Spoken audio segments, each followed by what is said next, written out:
beberapa hal yang dipesankan oleh Gus Halim mengenai persiapan-persiapan sebelum menjalankan konsolidasi data SDG desa.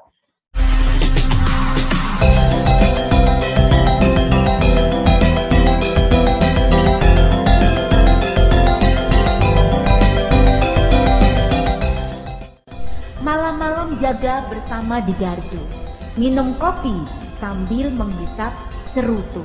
Nah, ini khasnya bapak-bapak nih. Dengan program Desa Berdaya Kampung Madu, Desa Kemelagi semangat terus maju.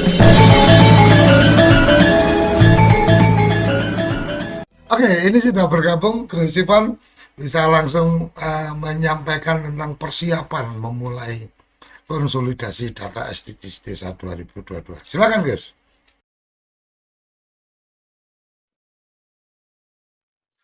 Terima kasih Gus Koco, terima kasih Kang Iman.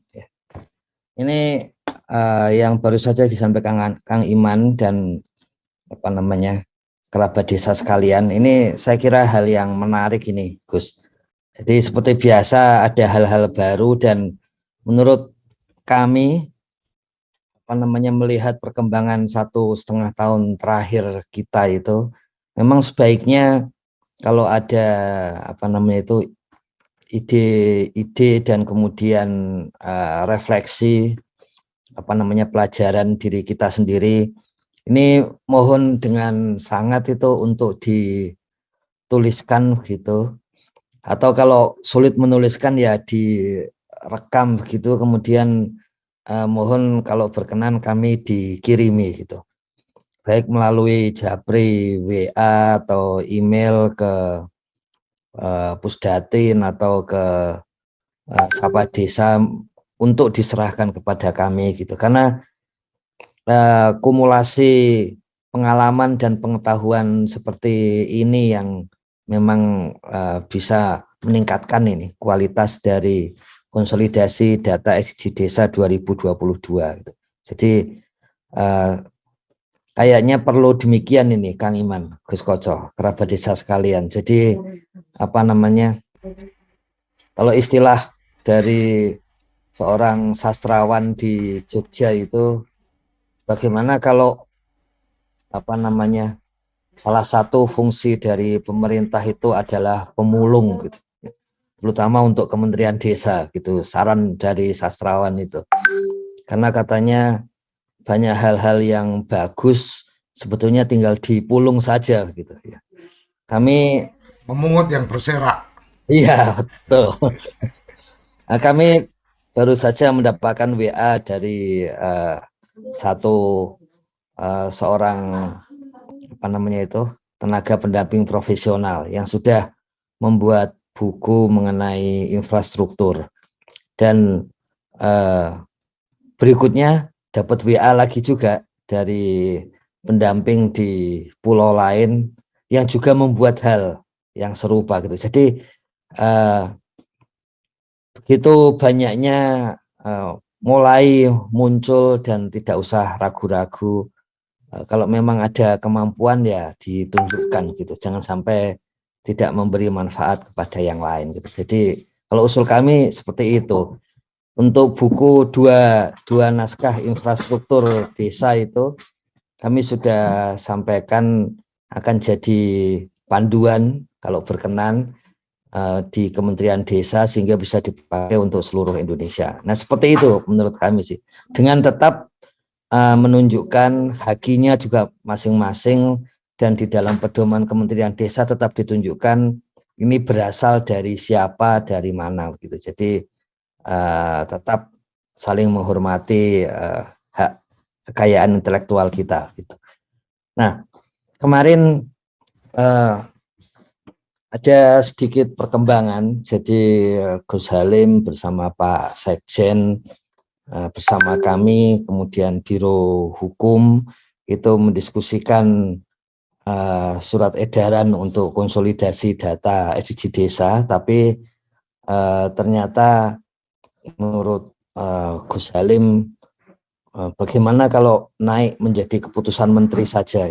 Jadi Karena itu nanti pada minggu ini jadi sedikit mundur, tapi meningkat menjadi keputusan menteri, bukan sekedar surat edaran, tapi sudah Kepmen yang memiliki dasar hukum lebih kuat gitu. Jadi tidak terlalu berubah isinya, tapi bentuknya jadi keputusan menteri gitu. Dan menurut kami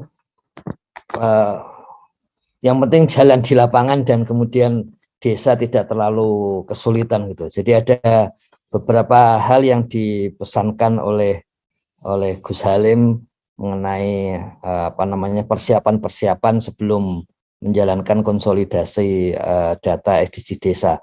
Ada beberapa aspek nanti yang perlu kita lihat, ya. Misalnya tadi baru saja ada di chatroom, konsolidasi data itu perlu seperti ada relawan atau tidak, itu tergantung kondisi lapangannya. Jadi kalau memang sudah terkumpul semua, tinggal updating data, itu memang sebaiknya dilakukan sehari-hari dan itu bisa tanpa relawan.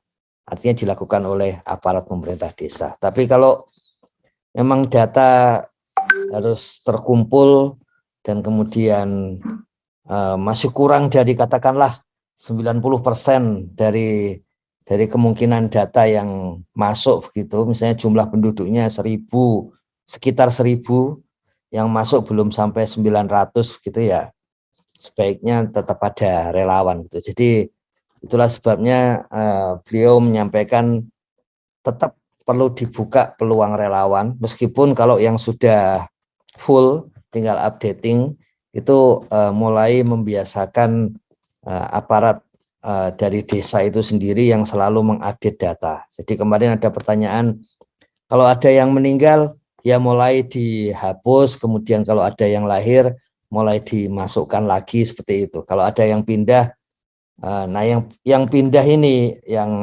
dipastikan apakah KTP-nya masih KTP desa kita atau sudah KTP yang lain. Dan kemudian kalau dia tidak punya KTP, sudah diterima di desa lain secara penuh atau masih akan kemungkinan kembali lagi. Jadi untuk persoalan KTP ini ada perbedaan di antara Kementerian Desa dan lembaga lain. Bagi Kementerian Desa, KTP itu adalah haknya warga negara gitu. Jadi kalau sampai warga negara tidak punya KTP, itu tugas yang lebih penting itu adalah diberikan kepada negara gitu, untuk memberikan KTP dan NIK gitu. Di tempat lain disebutkan harus ada NIK, karena kalau nggak ada NIK biar sekalian belajar supaya mencari KTP. Nah kalau di Kementerian Desa nggak dalam posisi begitu, tapi kalau semua akan dicatat dan justru kalau tidak punya NIK dan KTP maka posisinya adalah negara itu yang justru harus melayani gitu. Nah kalau kita lihat per pagi hari ini ada 1000 yang mengisi kuesioner individu, kemudian 423 mengisi kuesioner keluarga, 3 mengisi kuesioner RT, dan 1 mengisi kuesioner desa. Seperti sudah kita diskusikan kemarin bahwa sebetulnya satu hal yang mencengangkan itu memang isian kuesioner individu itu justru relatif jauh lebih banyak daripada kuesioner RT apalagi desa. Padahal kuesioner desa itu adalah kuesioner yang paling mudah ya, dan langsung melingkupi desa. Kuesioner RT sebetulnya itu sama dengan kuesioner potensi desa atau IDM, tapi diturunkan pada level RT. Nah ternyata yang lebih banyak itu, dan mungkin kami cuma menduga, memang lebih menarik untuk mendata warga dan keluarga daripada RT dan desa, karena ini satu petualangan intelektual baru, petualangan pemikiran atau pengetahuan baru, mengetahui dan bagi desa memiliki data lengkap warganya gitu. Tapi jangan lupa mengisi kuesioner RT dan kuesioner desa, terutama karena sebentar lagi Gus Halim juga ingin mengeluarkan panduan tentang tata ruang desa sebagai satu bagian dari penguatan pengetahuan desa sendiri mengenai spasial, dan kemudian untuk mengetahui dan memahami ya hak-haknya, dan kemudian supaya tidak terlalu mudah wilayah spasialnya itu berubah gitu ya. Misalnya contohnya terutama untuk golongan petani. Jadi memang kuesioner RT dan desa akan sangat penting di sana nanti. Ya. Jadi kalau itu nggak ada, nanti pas pedoman itu muncul jadi kurang ya nggak bisa langsung dijalankan. Ada satu provinsi yang sudah memiliki peta desa keseluruhan. Jadi kuesioner RT-nya juga mestinya harus segera dilengkapi karena sebetulnya basis pengetahuannya sudah ada. Nah, kemarin Gus Halim sampaikan ada 2 hal pokok untuk menjaga keberhasilan konsolidasi data SDGs Desa 2022. Yang pertama adalah data yang valid.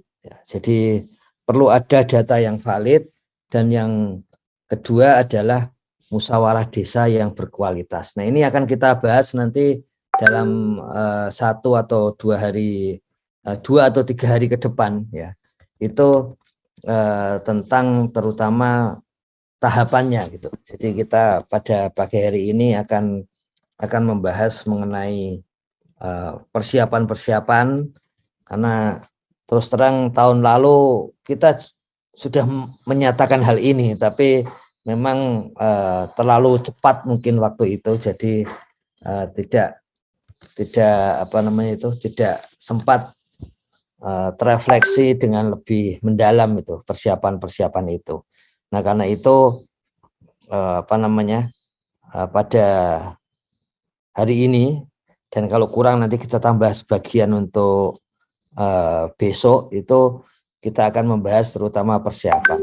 Nah, untuk tahapan nanti kita bahas berikutnya, tapi Gus Halim sudah menegaskan bahwa ada 2 hal pokok yang akan sangat berperan di dalam konsolidasi data SDGs Desa tahun 2022 ini, yaitu datanya, dan yang kedua adalah musyawarah desa. Bagaimana pemikiran ini bisa muncul ya? Pemikiran ini itu terutama muncul karena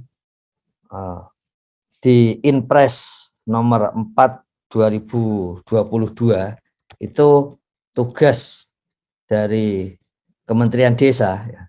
Jangan lupa, bagi Gus Halim tugas Kementerian Desa itu artinya tugas untuk warga desa ya. Jadi bukan hanya tugas untuk Kementerian Desa, tapi bahwa itu adalah tugasnya desa bersama-sama gitu. Jadi yang pertama, menurut Inpres nomor 4 tahun 2022 itu memang tugasnya adalah menyediakan dan mengelola. Jadi menyediakan ini artinya kan desa-desa yang tadinya belum memiliki data supaya segera memiliki data sehingga datanya tersedia. Apa sih nilai pentingnya tersedia? Karena kalau nanti pas diajak untuk konsolidasi dari data-data supra desa, itu desa punya posisi untuk tawar-menawar, punya posisi kekuatan, atau kalau istilah yang digunakan oleh tenaga pendamping profesional dan desa-desa itu ada kedaulatan data ketika melakukan konsolidasi data dengan pihak supra desa. Jadi menyediakan dan mengelola, ini yang ditanyakan. Kalau sudah ada data, apakah perlu relawan? Relawan atau tidak, yang jelas datanya dikelola. Jadi aparat pemerintah desa akan selalu mengelola data SDGs desa ya. Dalam hal ini memang ada untuk penanganan kemiskinan ekstrim. Ada yang menanyakan, ini jangan-jangan ini proyeknya Kementerian Desa itu kemudian diletakkan dengan dana desa.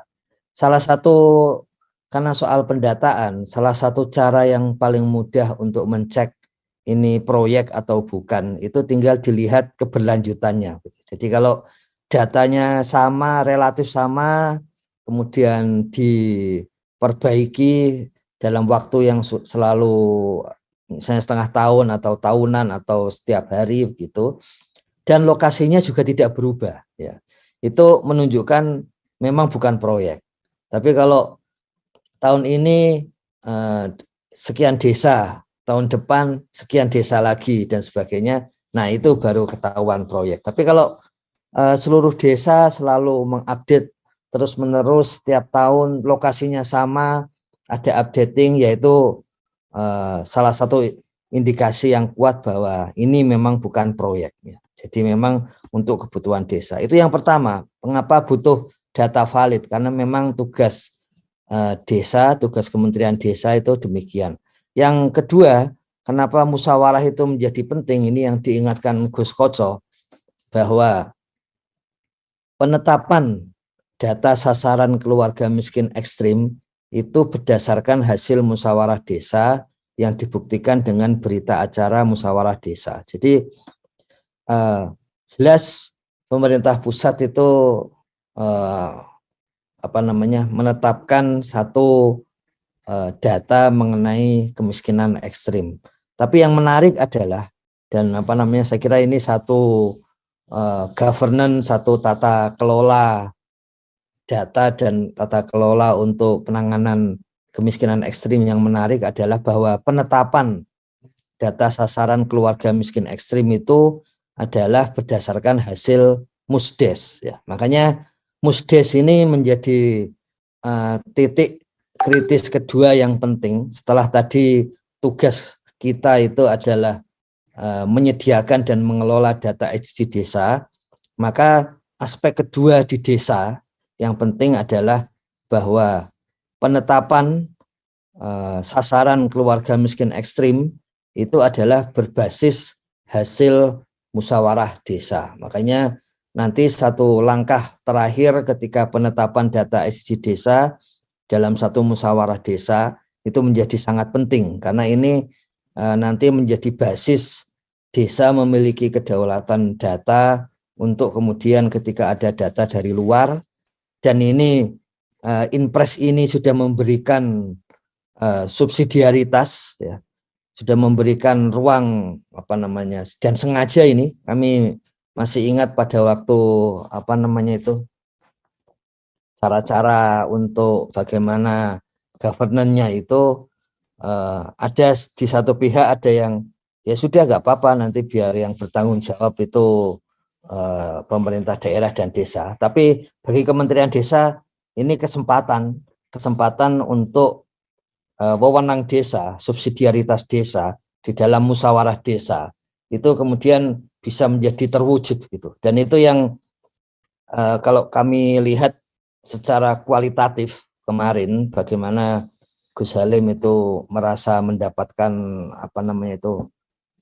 eureka begitu. Berarti ada dua hal pokok di dalam konsolidasi data SDG Desa 2022 ini yang penting, yaitu data yang valid, dan yang kedua adalah musyawarah desa yang berkualitas itu. Jadi kita perlu pahami titik-titik kritis ini gitu. Nah, tadi disampaikan perlu Pokja atau tidak. Tadi kalau datanya masih di bawah 90% itu Gus Halim menyarankan Pokja, relawan pendataan desa, itu tetap berjalan, ya. Tapi kalau datanya sudah 90% itu silakan desa itu membuat atau tidak perlu membuat Pokja, tinggal aparat desa bisa untuk melaksanakan pengelolaan data SDGs desa. Jadi ini hal yang menarik juga, bahwa kalau kita lihat posisi saat ini itu memang sudah ada yang kalau kita bandingkan dengan data yang dikumpulkan di dalam IDM ya, mengenai peluang berapa jumlah penduduk, berapa jumlah RT, berapa jumlah penduduk RT, keluarga. Nah, itu di sana kita bisa melihat gitu berapa desa-desa mana yang sudah mencapai pendataan 90% gitu ya. Jadi menarik untuk melihat itu, dan apa namanya, kita bisa lihat ini apa namanya dari data yang terkumpul misalnya itu terbaca di mana saja itu wilayah yang di atas 90%. Tentu saja kalau ini ada 200% ini hitungan di kuesionernya yang masuk dibanding dengan jumlah penduduk menurut IDM. Bisa jadi yang terlalu banyak itu ada yang apa namanya pada waktu migrasi, kemarin ada kejadian pada waktu migrasi itu salah masuk desa. Makanya nanti dicek saja. Tapi yang menarik di sini ini mencakup apa namanya wilayah yang sangat luas, mencakup wilayah yang sangat luas. Jadi tidak sedikit tapi luas. Jadi misalnya di Aceh ada 1.316 desa yang sudah 90%. Di Bali 277, Jawa kita lihat Jawa Tengah 2.145 dari 7.000-an desa, Jawa Timur 1.650 gitu. Bahkan sampai apa namanya wilayah-wilayah yang di timur seperti Nusa Tenggara Timur 681 desa, Papua. Kita ingat Papua karena dia memang terutama menjalankan setelah ada web dashboard SDG desa itu tingkat apa namanya 90%-nya menjadi tinggi.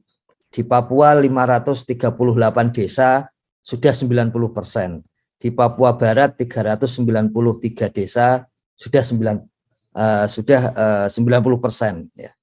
Kemudian di Sulawesi Selatan 460 desa. Jadi Sumatera Utara juga 783 desa. Nah, ini adalah desa-desa yang memang mungkin tidak terlalu perlu membuat relawan pendataan desa, sehingga dengan demikian dana desa bisa digunakan untuk kepentingan yang lain.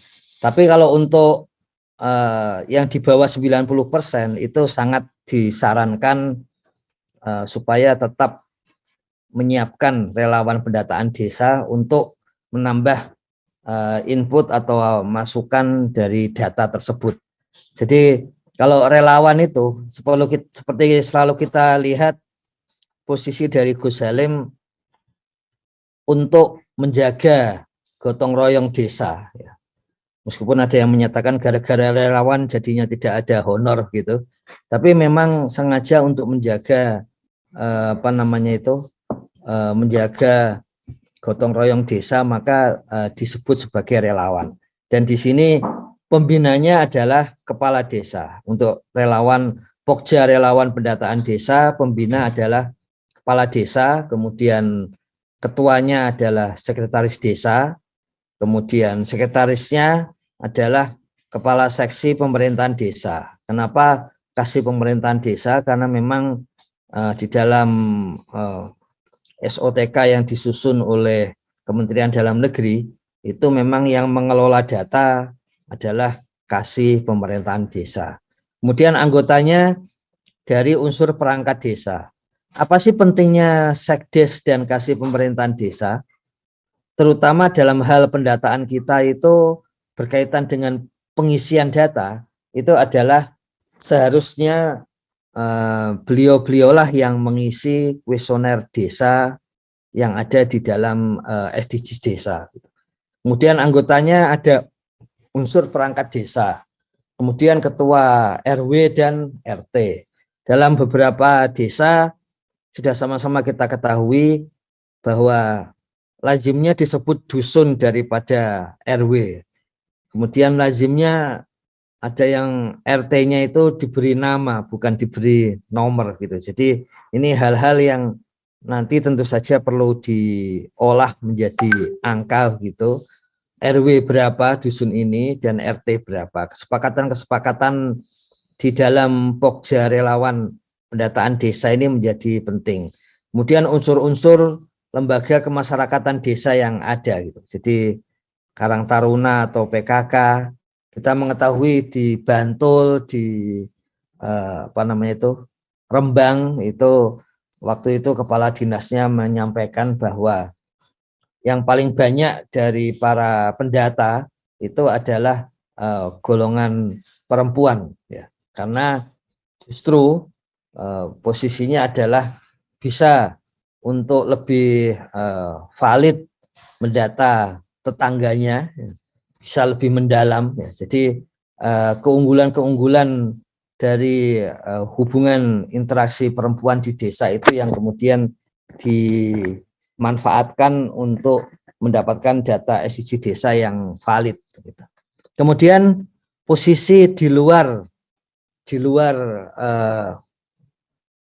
desa dalam arti interaksi sosialnya itu adalah pendamping desa, kemudian Babinsa dan Babin Kamtipmas, serta mahasiswa yang bisa berada di desa atau pihak lain. Jadi posisinya adalah mendukung, yang namanya mitra itu pasti mendukung. Sementara yang anggota sampai pembina ini yang memang berkonsentrasi untuk mengisi data SDG desa. Ya, jadi posisi-posisi ini untuk menempatkan bahwa ada demokrasi data di dalam desa, datanya dari desa, kemudian dilakukan pendataannya oleh desa, yaitu oleh pembina sampai anggota, ya, dan kemudian nanti datanya toh diperuntukkan untuk kemanfaatan bagi desa. Itu. Makanya Gus Halim menyampaikan kenapa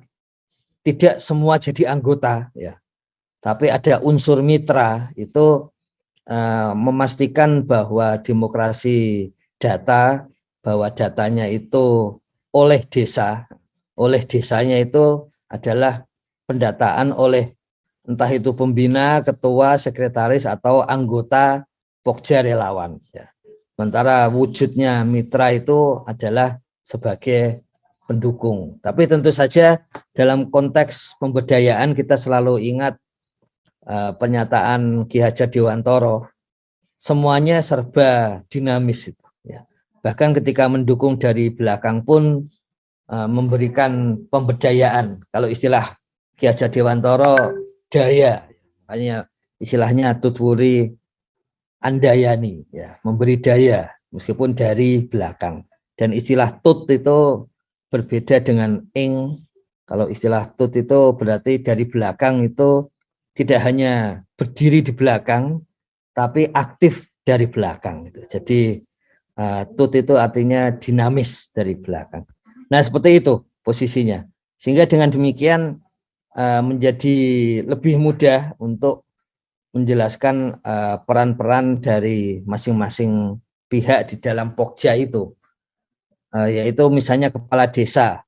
Jelas SK kepala desa ini menjadi penting, ya, supaya segera jalan. Ada berbagai perjalanan kita selama setahun terakhir ini menunjukkan bahwa ada kepala desa yang waktu itu, ya,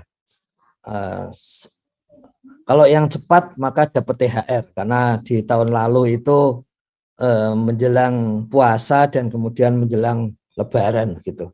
Kemudian ada yang kepala desanya atau peran ini mengajak makan-makan setelah selesai dan sebagainya. Itu hal-hal yang menarik. Kemarin di Bantul juga disebutkan, meskipun kepala desanya mungkin tidak terlalu paham, merasa tidak terlalu paham, tapi Pak Kepala Desa ini juga selalu memantau WA Group para Pokja relawan pendataan desa, sehingga bisa merasakan nuansa bagaimana semangatnya para relawan di situ gitu. Dan kalau ada hal-hal yang di sana butuh keputusan segera, maka kepala desa langsung bisa menyadari dan kemudian memberikan keputusan, sehingga lebih lancar kerja relawan di lapangan. Jadi memang banyak kreasi-kreasi di lapangan. Ini yang tadi di awal kami sampaikan, sudah saatnya kita mengumpulkan kreasi-kreasi itu. Jadi kalau di dalam hasanah pengetahuan itu, ilmu pengetahuan itu paling tidak dibagi dua. Yang satu yang teori, yang kedua adalah yang metode. Nah, kita ini sedang berada pada ranah metode, dan ranah metode partisipatoris itu isinya ya refleksi-refleksi dari lapangan ini yang memperbaiki metode-metode partisipatoris. Jadi makanya dari awal tadi kalau ada ide, kalau ada masalah atau kritik di lapangan, tantangan, tapi sekaligus ada kreasi di lapangan, mohon untuk tidak sungkan dan tidak segan dan berkenan untuk menyampaikan kepada kami, karena itu akan sangat-sangat membantu memperbaiki metodologi partisipatoris, terutama yang bersifat sensus partisipatoris yang dalam wujud yang sangat besar itu dijalankan di Indonesia. Jadi kalau di negara lain metodenya adalah, kalau kita lihat gitu di internet, itu participatory survey. Jadi tidak sensus tapi survei, karena memang dilakukan dalam wilayah-wilayah yang kecil. Di Indonesia ini participatory sensus, dilakukan di seluruh desa di Indonesia yang jumlahnya 91% dari kewilayahan pemerintahan terendah, yang 9%-nya kelurahan, 91%-nya desa. Ini kerja yang sangat masif ya, yang memang disadari sejak awal ya, tapi diyakini bisa dijalankan. Kemudian menggunakan dana desa atau sumber pendapatan lain dari APBDes untuk pelaksanaan konsolidasi data SDGs desa. Jadi persoalan menggunakan dana desa dan apa saja yang bisa digunakan sudah ada di dalam Peraturan Menteri Desa nomor 21 2020, sehingga tidak perlu ragu. Nah, yang sempat muncul adalah pertanyaan, ada misalnya di satu kabupaten di utara Jawa Barat yang menanyakan, seandainya dana itu saya gunakan untuk jalan, bukannya langsung bermanfaat daripada digunakan untuk pendataan. Nah, jadi mungkin satu hal yang menarik dari pendekatan partisipatoris adalah manfaat. Jadi memang kalau nggak dirasakan manfaatnya, ya buat apa dijalankan sensus ini gitu ya. Tapi makanya di bagian rekomendasi dan kemudian penggunaannya untuk musyawarah desa itu manfaat pertama dan yang utama saya kira yang akan segera muncul di bulan ini dan selambatnya bulan depan. Jadi kalau rancangan terakhir, kalau tidak, tentu saja pasti akan ada perubahan-perubahan sebelum menjadi keputusan panduan resmi pemerintah pusat mengenai kemiskinan ekstrim. Itu desa tadi sesuai Inpres mengadakan musdes, mencek data dari supradesa, kemudian menyampaikan kepada pemerintah desa. Nah, ini titik kritisnya ada di sana gitu. Kalau sudah selesai yang 90%, nah itu atau sebetulnya kalau istilah Gus Halim 85% ke atas, karena itu satu standar deviasi di atas gitu, itu yakin bahwa warga miskin ekstrim, keluarga miskin ekstrim yang di desa itu lebih tepat. Kita kemarin sudah belajar mengenai bias-bias dan proksi-proksi itu, taksiran kepada kemiskinan itu lebih tepat menggunakan taksiran penghasilan seperti di SDG desa daripada taksiran aset. Ya, aset itu bisa saja penghasilan rendah, asetnya tinggi dan sebagainya. Sementara hitungan globalnya itu pengeluaran, jadi lebih dekat ke penghasilan daripada aset. Gitu. Kemudian memantau dan mengawasi proses pelaksanaan konsolidasi data SDGs desa. Jadi jangan sungkan juga bahwa memang tugas utamanya adalah memantau dan mengawasi proses pelaksanaan konsolidasi data SDGs desa. Jadi seperti yang dilakukan dengan cara sederhana maupun canggih gitu. Yang penting selalu dipantau dan diawasi, dan tentu saja ini artinya diberikan dukungan. Kita juga mengetahui dari tahun lalu bagaimana kepala desa baru hasil pilkades atau menjelang pilkades ya. Tahun lalu ada hal yang menarik. Menjelang pilkades maka tahun lalu ada yang mengundurkan sensus partisipatoris ini karena kemudian dianggap nanti akan menguntungkan kades incumbent gitu. Tapi ada lagi yang lain tetap menjalankan. Ternyata salah satu caranya supaya bisa tetap dijalankan adalah bahwa ini netral gitu. Ada narasi bahwa ini netral, tidak ada pengaruh untuk kepala desa lama dan baru, juga tidak ada pengaruh akan mendapatkan proyek atau tidak gitu. Dan dengan demikian maka sensus partisipatoris tetap bisa dijalankan. Nah ini makanya hal-hal taktik-taktik lapangan seperti inilah yang saat ini kita butuhkan, sharing di antara kita pengalaman setahun terakhir sehingga tahun ini bisa lebih cepat tapi juga lebih efektif gitu. Kemudian yang terakhir memang tadi setelah selesai pendataan ada musyawarah desa penetapan hasil konsolidasi data SDGs desa. Jadi ini ada musdes di akhir, jelas di situ peran kepala desa menjadi penting. Kemudian BPD, Badan Permusyawaratan Desa, juga perlu turut memonitor pelaksanaan kegiatan konsolidasi data SDGs desa. Misalnya ada BPD yang pernah melaporkan dari Klaten waktu itu dan dari Yogyakarta. Ini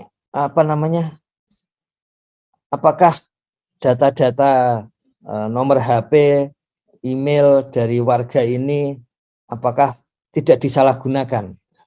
Nah, jadi karena semua itu yang bisa membuka hanya seorang di Kementerian Desa dan admin desa, maka kalaupun digunakan itu digunakan oleh pemerintah desa. Dan memang di Hasanah global itu muncul dua pendapat. Yang pertama pendapat yang liberal yang kita sering sebut neolib itu, bahwa seluruh data privasi itu nggak boleh digunakan. Ya.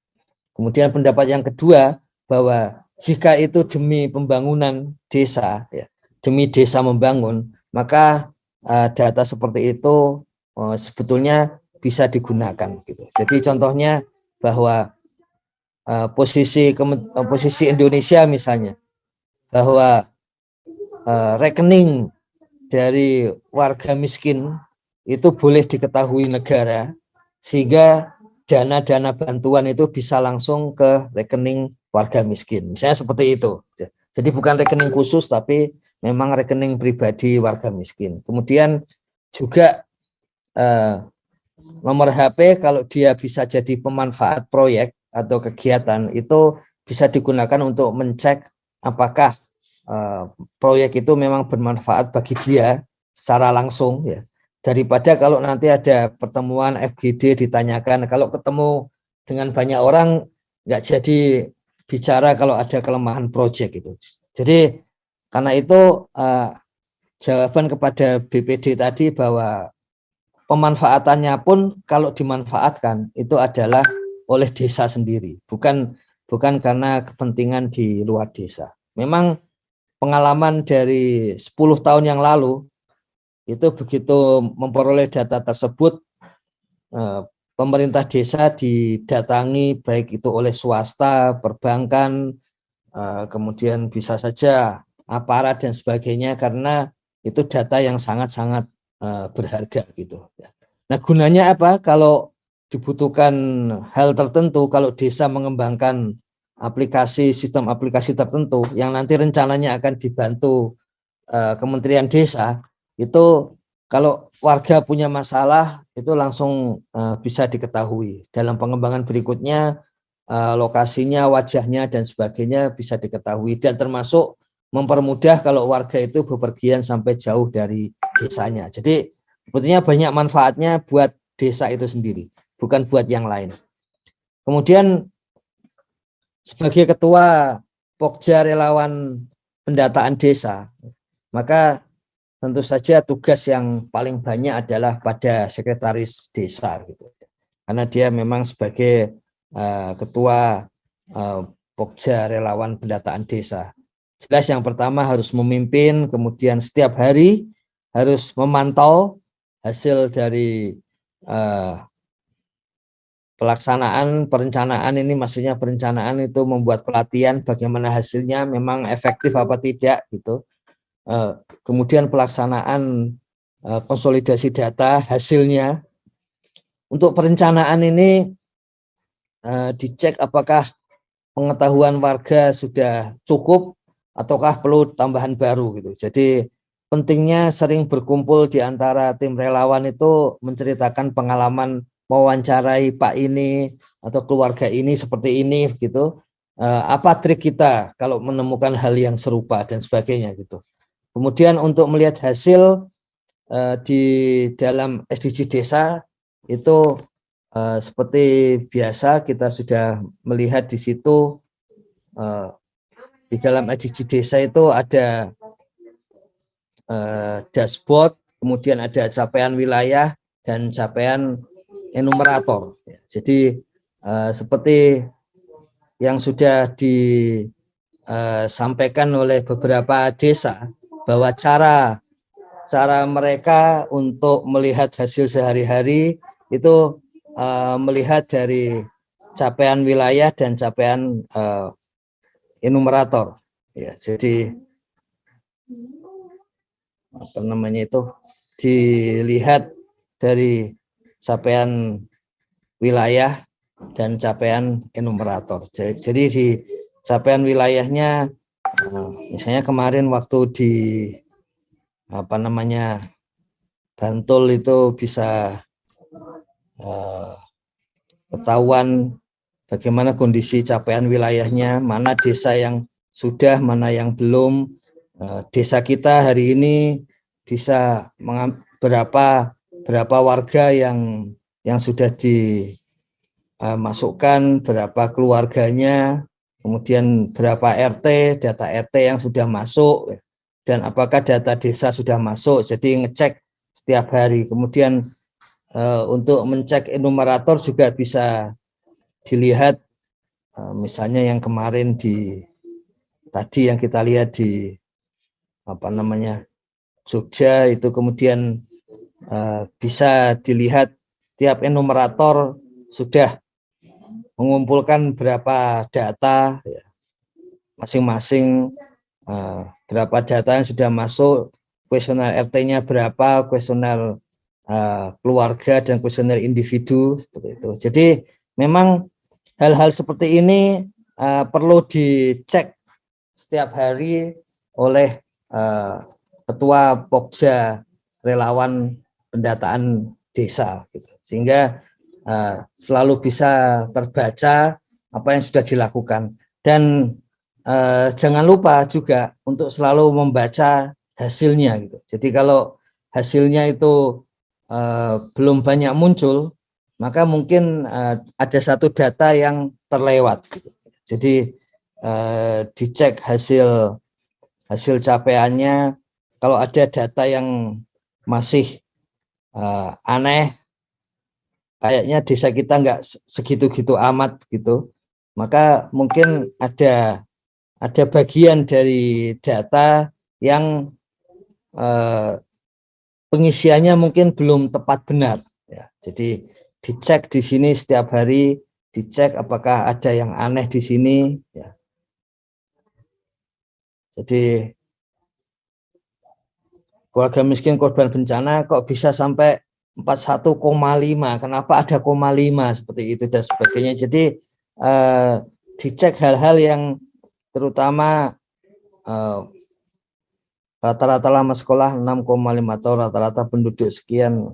Oke, berarti kalau ini masih bagus karena ada desa lain yang angkanya itu melebihi 25 tahun gitu. Ya mungkin rata-rata orang di desa 25 tahun sekolah terus gitu. Ya, jadi itu hal-hal yang kita bisa cek. Biasanya dia ada di sekitar nomor 4 karena di situ ada bagian rata-rata lama sekolah. Ini yang koma-koma itu enak untuk dilihat, untuk dicek gitu. Jadi kalau dia terlalu tinggi itu kita bisa melihat langsung apakah di sana ada masalah atau tidak gitu.